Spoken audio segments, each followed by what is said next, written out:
Hi there, I'm Jamie Wake and you've chosen to start your day the gay way by watching Outcast TV. The show that reports your news, lets me air my views and lets us discuss our issues. Without further ado, these are just some of the LGBT news stories that have recently come out of the closet. Now, my first story has really affected me. Another young life has been lost due to bullying in the United States. Openly gay Carlos Vigil is described as compassionate, thoughtful and kind, and was actively engaged in helping young people deal with the devastating effects of bullying. Carlos had been bullied about his sexuality for as long as he could remember. And it seems that on the 13th of July, this bullying became too much for him. And he posted a farewell message online which reads, "I'm sorry to those who I offended over the years. I'm blind to see that I, as a human being, suck. I'm an individual who is doing an injustice to the world, and it's time for me to leave. Please don't ever feel sorry for me or cry, because I had the opportunity at life, and that opportunity is over. And I'm sorry that I wasn't able to love someone or have someone like me. I guess it's best though, because I leave no pain onto anyone. The kids at school are right. I'm a loser, a freak, and a fag. In no way is that acceptable for people to deal with. I'm sorry for not being a person that would make someone proud. I'm free now." Carlos then hurt himself so badly that 3 days later his family switched off his life support machine. I really am at a loss, as you can tell, to understand why this bullying is still allowed to happen in schools. Why are these schools not educating young people that it really is okay to be gay?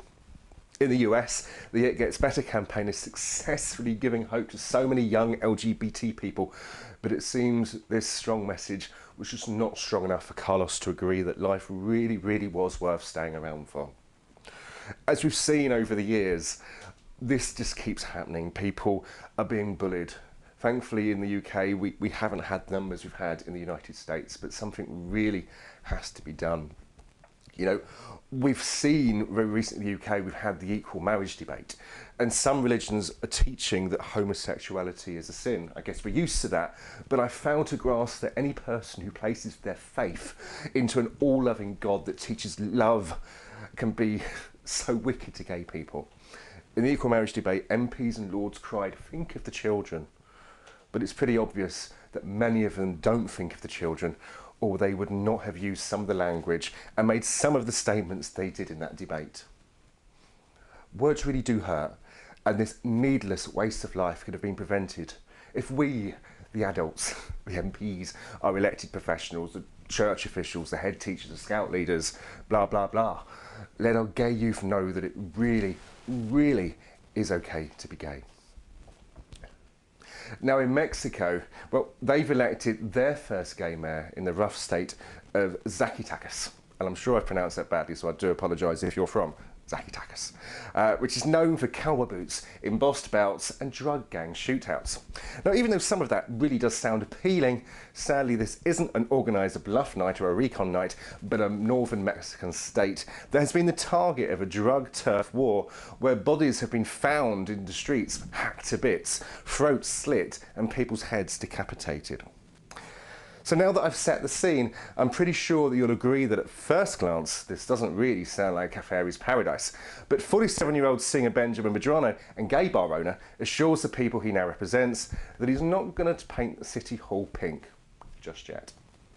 Now, whilst I accept that this is a great step for raising equality within politics, especially in Mexico, I'm actually disappointed that Benjamin doesn't campaign for equality for LGBT people in Mexico and doesn't actually agree with many of the rights that LGBT people are fighting for. This is probably down to his deep-rooted faith as a Roman Catholic. Now, he's admitted that he's not in favour of marriage equality for LGBT people because, as he says, it's a very small town and maybe they're not prepared for it.